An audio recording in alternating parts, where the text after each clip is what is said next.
Imagine this scene, a completely peaceful Himalayan night, the kind where the air feels incredibly crisp, the stars are just brilliant, and a whole community is sleeping, soundly wrapped in that profound mountain quiet.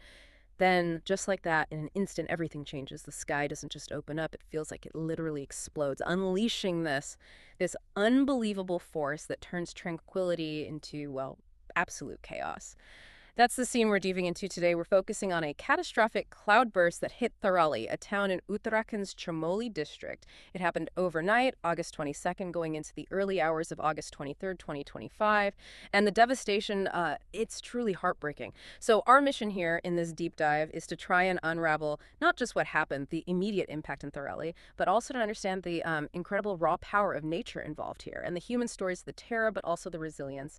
And maybe most importantly, what does this all mean for people living in these beautiful, but let's face it, really vulnerable parts of the world? This is a deep dive into forces shaping our world, and honestly, you'll want to stick with us for this. Absolutely. Events like the one in Tharali, they really force us to confront a pretty fundamental truth, don't they? It's about that delicate, often quite precarious balance between human life and the natural world. And in places like the Himalayas, so majestic but so sensitive, that balance isn't just amplified, it's constantly being tested. It really reveals vulnerabilities that maybe we overlook too often. Okay, so let's paint that picture for you.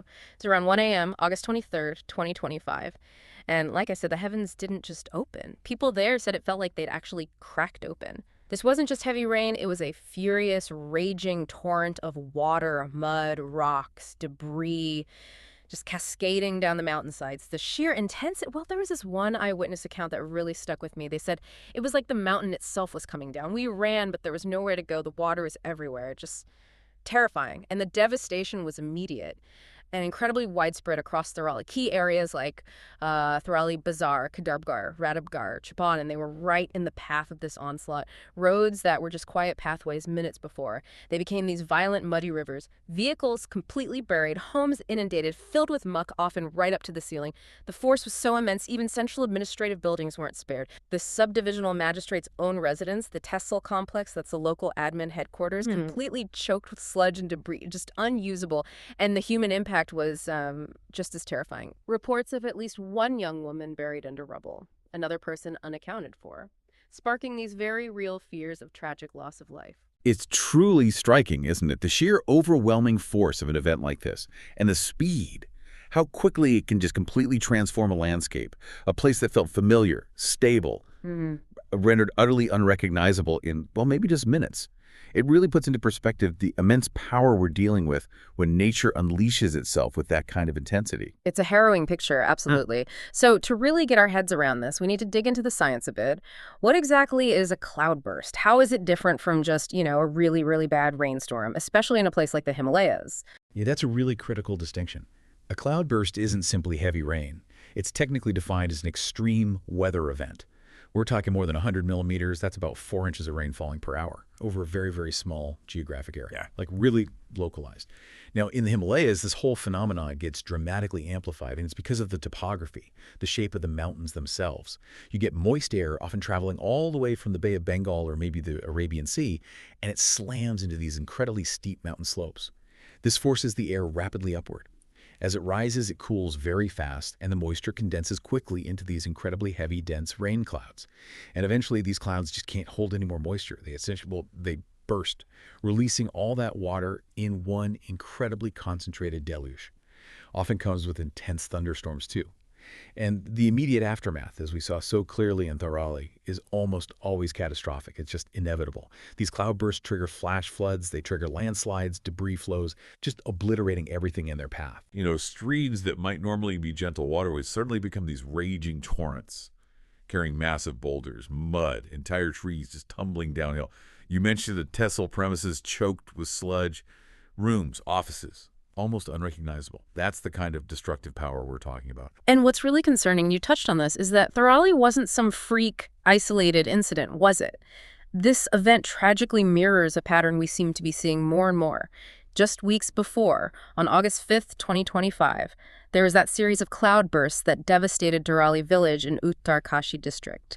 Claimed at least 4 lives there, dozens missing initially.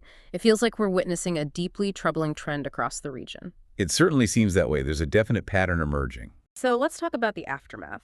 Beyond that immediate terror and the physical destruction, what happens next? When a community has to grapple with what's left behind, the disruption must be immense.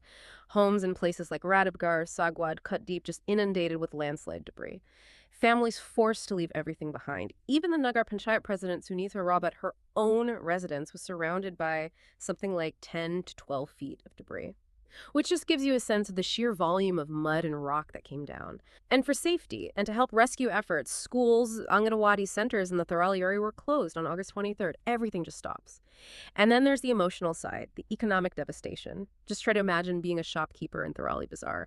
Your store, your whole livelihood, just reduced to rubble overnight. That crushing uncertainty, the fear is more rain coming. How do you even begin to think about starting over? It's profound. It really is.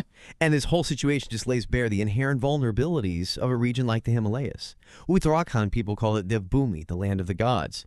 It's a place of incredible natural beauty and marvel, but it's also one of the Earth's most geologically active and, frankly, vulnerable regions.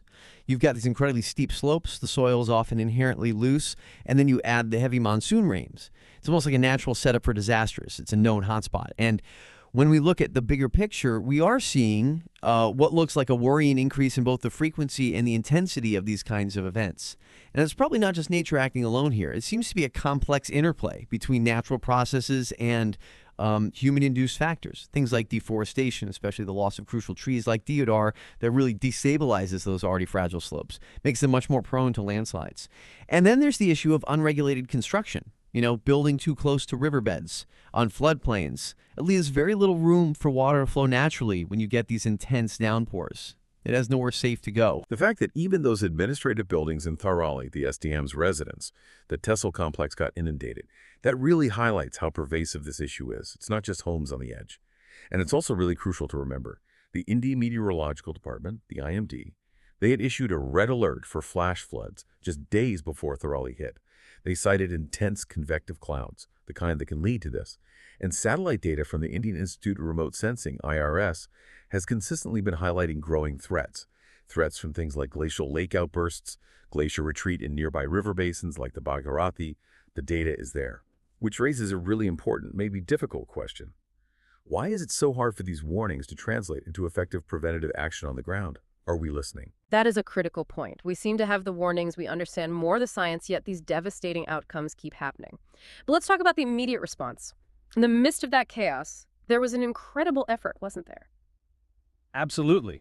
You had the district magistrate, Dr. Sandeep Tiwari, the subdivisional magistrate, Pankaj Peck, right there on the ground, coordinating rescue operations almost immediately. Teams from the SDRF, the State Disaster Response Force, and the police working around the clock, trying to navigate these treacherous roads, completely blocked by debris, often working in the dark. Really heroic stuff. The chief minister also quickly pledged support, committed to assessing the damage, providing compensation, and there was a rapid effort to get essentials, food, shelter, medical supplies to the families who'd lost their homes. Many moved to temporary shelters.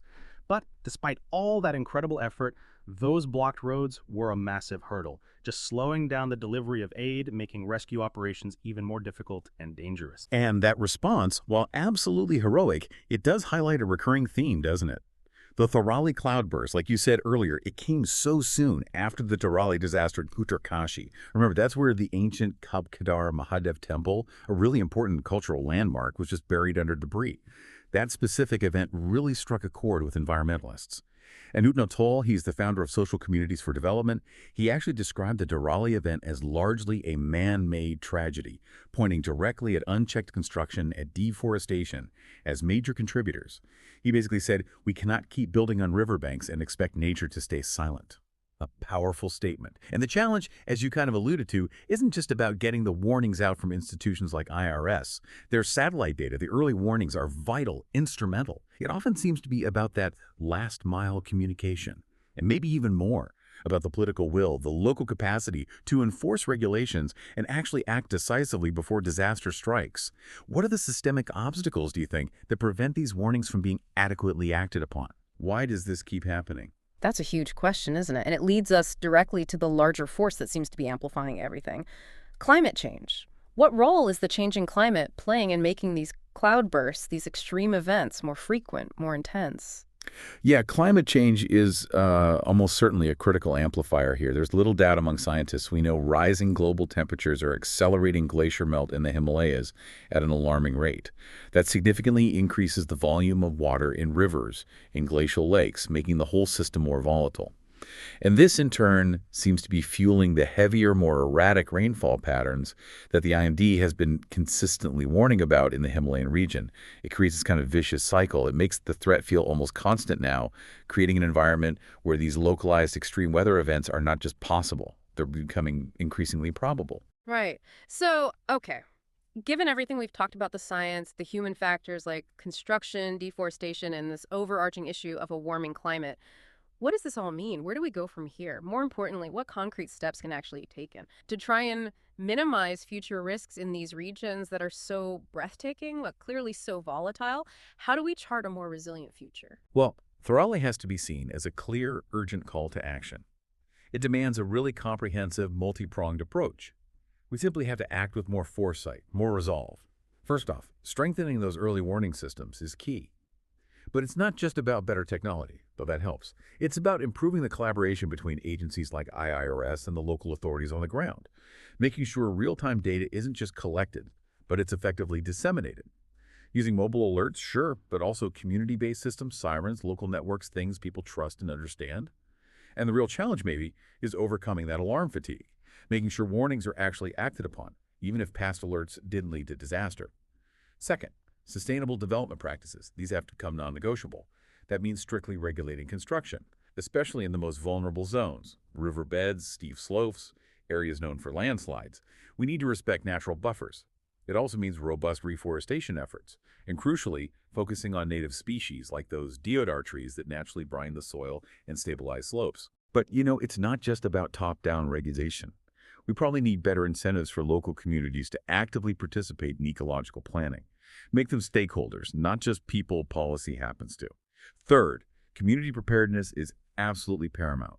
This involves serious training for residents in high-risk areas, equipping people with the skills to respond when disaster strikes, having clear, practiced evacuation plans, designated safe shelters, readily available emergency supplies.